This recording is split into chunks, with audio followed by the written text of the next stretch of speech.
Vamos continuando com a nossa primeira aula. Estamos agora no artigo 12. O artigo 12 ele vai tratar da cindibilidade do título. Então, vamos falar um pouco sobre isso agora. Artigo 12. Salvo vedação legal e desde formalizado requerimento específico pelo interessado. Ok. Salvo vedação e requerimento específico pelo interessado, obviamente, o oficial pode cindir o título. Cindir pode o ORI cindir o título. Ok, pode o ORI cindir o título. Cindir o título. O nosso sistema hoje, registral imobiliário, é o sistema matricial, não o sistema da inscrição que vigorava anteriormente. E o sistema matricial, ele rege cada imóvel por uma matrícula. O princípio da cindibilidade, ele é decorrência lógica da unitariedade da matrícula.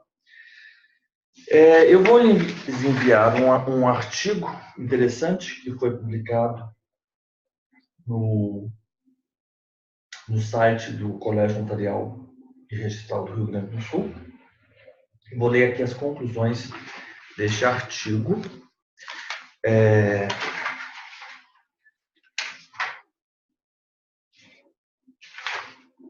O autor é o Dr. Guilherme Fante, titular do RI do Rio Grande do Sul. Ok, vamos lá. O princípio da cindibilidade decorre da unitariedade da matrícula, foi isso que eu havia lhes dito. É certo afirmar que o sistema vigente, introduzido pela Lei Federal nº 6.015, caracteriza-se pela transformação radical do ato básico do RI, que, deixando de ser a reprodução textual dos títulos, passou ao cadastramento ou retrato físico do imóvel. Incontestável, pois, que o princípio da cindibilidade não só deve ser conhecido pelo RI atual, como também deve ser aplicado. É isso que interessa agora. Artigo 4º.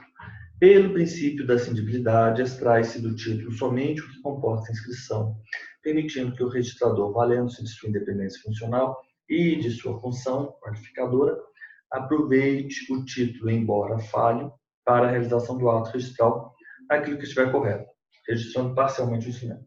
Então, se aquele instrumento que for apresentado ao registro de imóveis, ele disser respeito a 20 títulos, a 20 imóveis, em relativamente a 5 imóveis, haver uma determinada pendência, é possível promover o ato referente àqueles outros imóveis, aqueles 15 imóveis. Isso é a cisão do título. Por quê? Porque hoje nós não mais transcrevemos no livro da transcrição o negócio jurídico, correto? Hoje o que interessa é o ato relativamente ao imóvel. Então, se aquele imóvel aquele ato relativamente àquele imóvel está em conformidade com o direito, então é possível praticar o ato relativamente àquele imóvel, ainda que relativamente aos outros imóveis haja alguma pendência, correto? Então, isso que é a cindibilidade. E também, por exemplo, cindibilidade do título quer dizer tanto a imóveis quanto a atos jurídicos. Pode ser que haja uma compra e venda no mesmo negócio, e pode ser que haja uma doação. Então, tem-se interesse em praticar o ato relativo à compra e venda, e não relativo à doação, ou vice-versa. Então, é permitido a cindibilidade. O ORI pode promover o ato relativamente a algum imóvel específico, mencionado no título, ou a algum ato. Então, pode o ORI cindir o título. Não vai poder, salvo vedação legal, e sempre mediante requerimento específico. Ótimo. Agora vamos aqui para o artigo 13. O que o artigo 13 ele nos diz? Ele nos diz o seguinte: atos que envolvam projetos elaborados por profissionais registrados no CREA, no CAL, É obrigatória a apresentação da anotação de responsabilidade técnica ou registro de responsabilidade técnica. Essas siglas, então, os senhores já vão se acostumando a elas, porque elas serão muito utilizadas aqui no decorrer do nosso curso. Então, vamos colocar aqui projetos desenvolvidos, né, por profissionais. Esses profissionais, eles são inscritos, né, regularmente, registrados tanto no CREA, Conselho Regional de Engenharia e Agronomia, ou no CAL, Conselho de Arquitetura e Urbanismo. O que é obrigatório nos projetos, nestes projetos, é imprescindível a anotação de responsabilidade técnica, anotação é arte, anotação de responsabilidade técnica, e não só isso, não, ou o RRT, Registro de Responsabilidade Técnica. Então, nos projetos em que envolvam elaborados projetos de profissionais registrados no CREA e no CAL, o que é imprescindível, obrigatório, a anotação de responsabilidade técnica. Então, colocar aqui. Obrigatório. O que é obrigatório? Obrigatório, anotação de responsabilidade técnica, mas não só isso, ou registro de responsabilidade técnica. Então, tenha em mente isso. Nós vimos que o oficial pode cindir o título, decisão de título, cindir o título. Aqui, a obrigatoriedade do ART e do RRT. E o parágrafo único.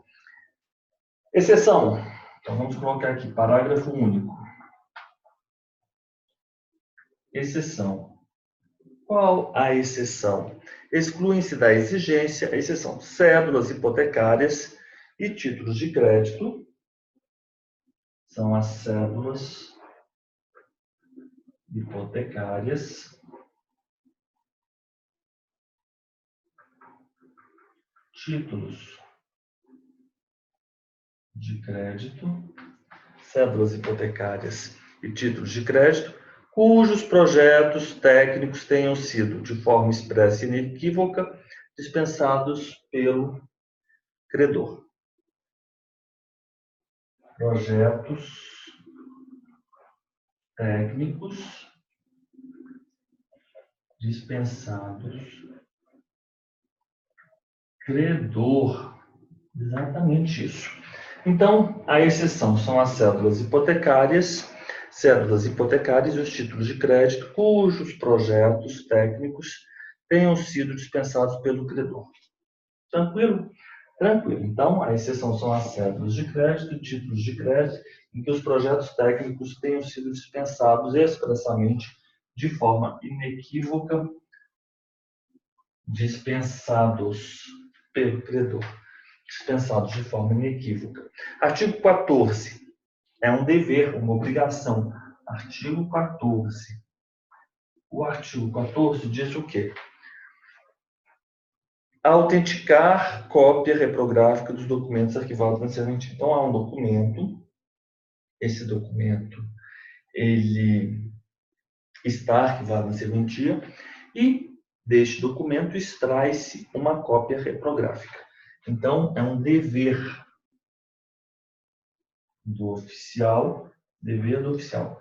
Então, vamos colocar aqui o documento, ele está arquivado. Esse documento, ele orienta, ou ele permite a extração de uma cópia reprográfica, leva a uma cópia reprográfica,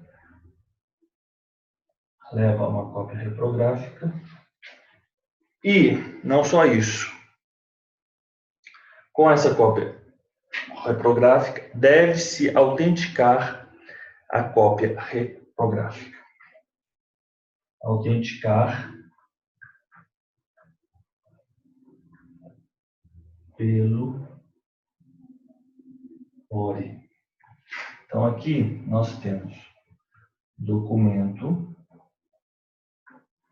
arquivado, dever do oficial.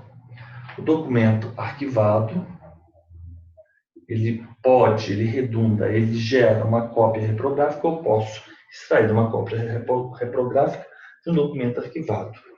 E aí, é dever do oficial, dever do ORI, autenticar a cópia reprográfica de documento arquivado na serventia.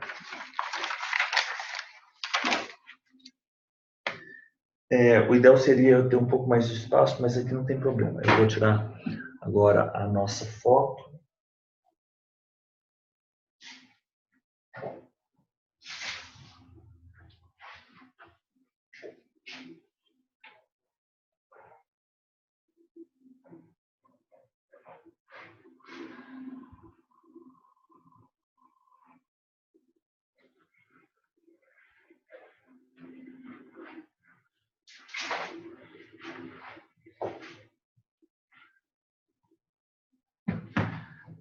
Vamos lá.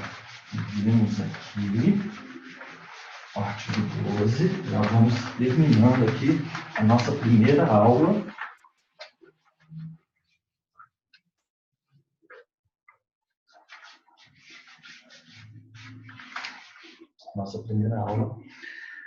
Parágrafo único.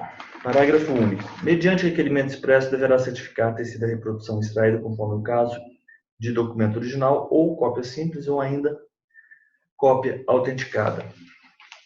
Então, nós temos o documento arquivado. Vou reproduzir aqui o artigo 14. Artigo 14. Temos o documento arquivado. Ele gera uma cópia reprográfica e é dever do ORI autenticar. Ok.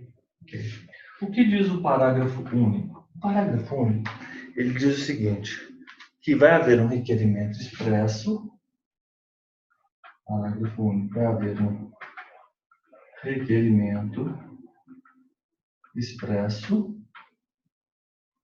só mediante um requerimento expresso deverá ser certificado que aquela cópia reprográfica deverá ter sido a reprodução extraída certificado que a cópia reprográfica tenha sido extraída de qual documento? Documento original. Doc original. Ok. Que mais? Ou cópia simples. Documento arquivado ou cópia simples. Ou cópia autenticada. É isso. Simplesmente isso.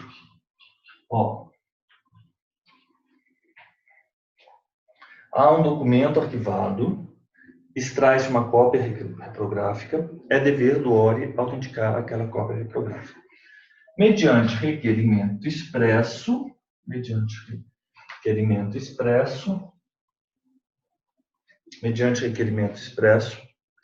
deverá ser certificada que a cópia reprográfica provém de um documento original arquivado, de uma cópia simples, documento arquivado, cópia simples arquivada, ou de uma cópia autenticada. Mediante requerimento expresso, deverá certificar-se ter sido a reprodução extraída de documento original, de cópia simples ou de cópia autenticada. Esse é o artigo 14. Agora vamos para o artigo 15. O artigo 15 diz o quê? O título que é apresentado apenas para exame e cálculo dos emolumentos depende de requerimento escrito do interessado. Então, nós temos uma hipótese em que o título é apresentado, mas não para a prenotação no protocolo, mas mas apenas para fins de cálculo dos emolumentos. O nome que se dá a essa situação é exame cálculo, para o título apresentado para exame cálculo. Então, nós vamos ter exame cálculo, a hipótese do exame e cálculo. O exame cálculo do título, ele deve ser apresentado para exame cálculo, deve constar. Depende, requerimento escrito, então, requerimento escrito do interessado, e nesse requerimento deve estar consignada a ciência de que a recepção do título, requerimento escrito do interessado, com a ciência que a recepção não, ciência de que não é prenotação, ciência de que não se gera efeitos de prenotação. Não se tem efeitos da prenotação. Ok. Os títulos para exame e cálculo mediante requerimento escrito. Com a menção expressa, a ciência de que, ele está ciente de que aquele título é apresentado para exame e cálculo e, pelo fato de ser apresentado para exame e cálculo, não se tem os efeitos que ocorrem decorrentes de uma regular prenotação. Não que exame e cálculo seja prenotação regular, não é isso. Não se tem os efeitos da prenotação, fica melhor. Artigo 15. Então é isso. Parágrafo 1º. O oficial fornece ao solicitante comprovante de depósito do título com descrição dos documentos que eventualmente tenham sido com ele apresentados e arquiva o requerimento na serventia. É facultado ao oficial a elaboração de formulário padrão. Tudo bem. Então, nós temos uma situação seguinte. Nós temos o apresentante, nós temos um título, o título há um requerimento, esse requerimento é de exame e cálculo, obviamente, e o título, claro, porque o título é apresentado ao oficial do registro de imóveis. Então, o oficial do registro de imóveis, ele devolve ao apresentante um recibo, né? O que ele diz? Comprovante de depósito do título. Às vezes, se a gente pensa em depósito, é um pagamento. É um comprovante de entrega. Vou colocar a palavra que vai ficar melhor. Comprovante, requerimento e título. E ele, devolve o comprovante de entrega, título, o que ele chama de depósito. Devolve ao apresentante o comprovante de entrega. Essa entrega do título é o que ele chama de depósito. O oficial fornece comprovante de depósito com a descrição. Esse comprovante tem a descrição dos documentos apresentados. Comprovante, descrição, docs apresentados. O requerimento, ele fica arquivado na serventia. Simples assim. E esse requerimento, além de ele estar arquivado na serventia, ele pode ser apresentado ao solicitante pelo oficial do registro de imóveis mediante um formulário padrão. O oficial do registro de imóveis, ele pode redigir um formulário padrão. Então, esse requerimento, ele atende a um formulário padrão, o requerimento para exame e cálculo do solicitante, ele será preenchido em um formulário, será um formulário padrão que é oferecido pelo próprio oficial do registro de imóveis, o qual conste de forma clara a ciência de que ele, solicitante, está alerta, consciente de que não se tem efeitos, ciência de que não se tem efeitos de prenotação. Ok. Ciência de que não se tem os efeitos da prenotação. Da prenotação. Ok. Perfeito. É facultado, né, ao oficial a elaboração de formulário padrão. Faculdade. Então é isso que nós temos. Nós temos, né, que o documento arquivado, ele gera uma cópia reprográfica e essa cópia é dever do oficial autenticá-la. Mediante o requerimento, deve constar que aquela cópia reprográfica, ela é cópia reprográfica de um documento original ou de cópia simples ou então de cópia autenticada arquivada na serventia.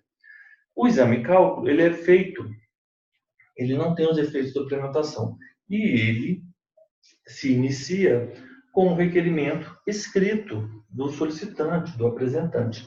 Esse requerimento, um formulário padrão, que pode ser elaborado pelo próprio oficial, deve mencionar a ciência de que ele, apresentante, está informado que não se tem efeitos próprios, no exame cálculo, efeitos próprios de prenotação. O apresentante, então, mediante um requerimento, formulário padrão, em que se requer o exame cálculo, juntamente título, apresenta ao oficial do registro de imóveis. O oficial do registro de imóveis devolve ao apresentante comprovante de depósito do título, comprovante de entrega do título, descrevendo quais foram os documentos apresentados. Ok. O requerimento fica arquivado no serventia. Então é isso que nós temos aqui relativamente ao exame cálculo. Já vamos.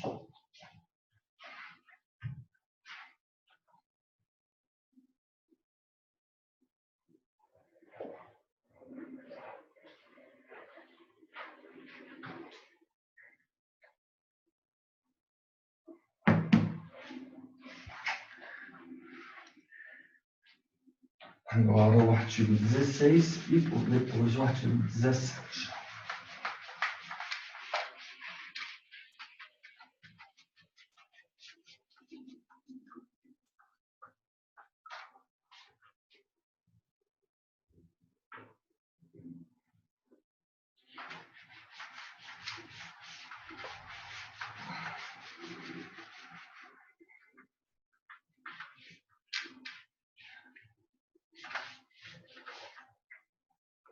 Artigo 16.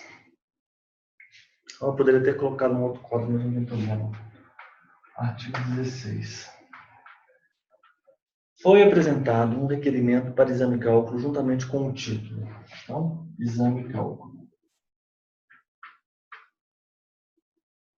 Nos termos desse código de normas, veda-se a cobrança de emolumentos no ato de requerimento ou apresentação de título para exame cálculo. Veda-se cobrança de emolumentos. Ok. E o artigo 17, ele diz que os títulos e documentos extraídos, derivados de processo em que a parte interessada tem obtido o benefício da justiça gratuita. Então, vamos ter um processo. Nós temos esse processo sobre o palio da gratuidade, justiça gratuita. E aí vamos, é a Lei 6.050, a Lei 10.060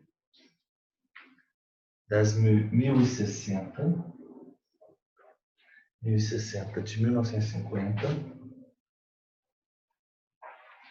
Esse processo, dele se extrairá títulos, documentos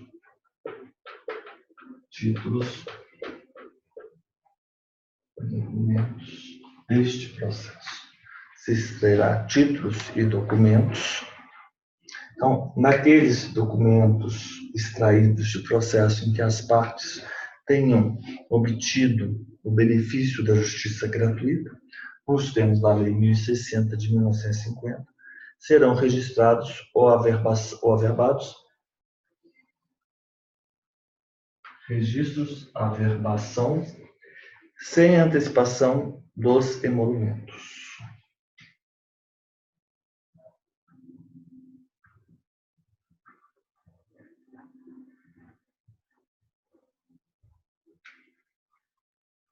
Dos emolumentos. E aqui ele menciona o artigo 98, parágrafo 3, 98, parágrafo 3º, do CPC. Vamos dar uma olhada.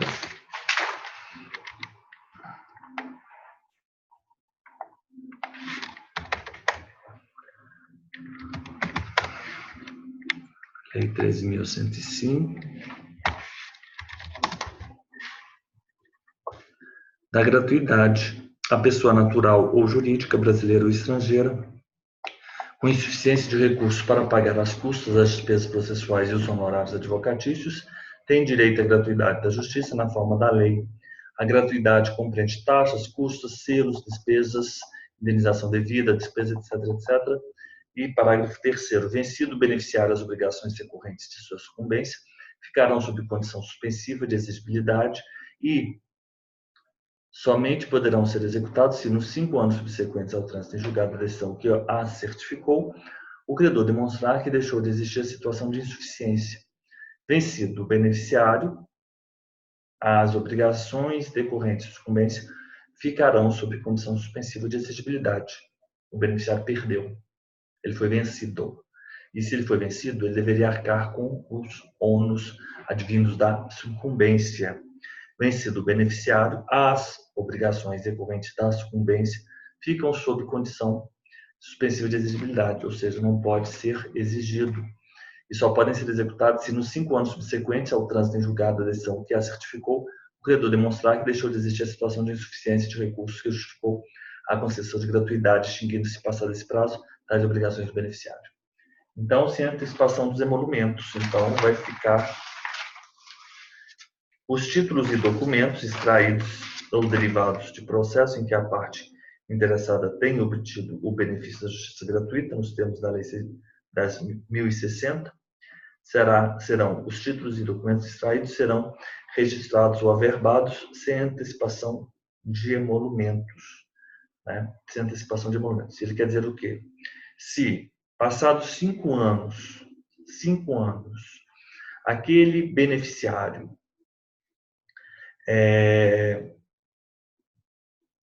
deixar de ostentar a condição, a situação de insuficiência, aí sim ele deverá arcar com os emolumentos. Correto? E aí nós vamos aplicar fazendo os ajustes necessários. Entendemos que o credor seria o ORI. Então é isso. Vencido o beneficiário, as obrigações decorrentes de sua sucumbência ficarão sob condição suspensiva. Não há antecipação dos emolumentos, que ficam sob condição suspensiva de exigibilidade e poderão ser executados se, nos 5 anos subsequentes ao trânsito em julgado, a decisão que as concedeu, que a certificou, o credor demonstrar que deixou de existir a situação de insuficiência de recursos que justificou a concessão da gratuidade, extinguindo-se passado esse prazo as obrigações do beneficiário. Então, nós encerramos aqui a nossa primeira aula e logo em seguida nós já vamos para a nossa segunda aula. Então, muito obrigado e nos vemos daqui a pouco.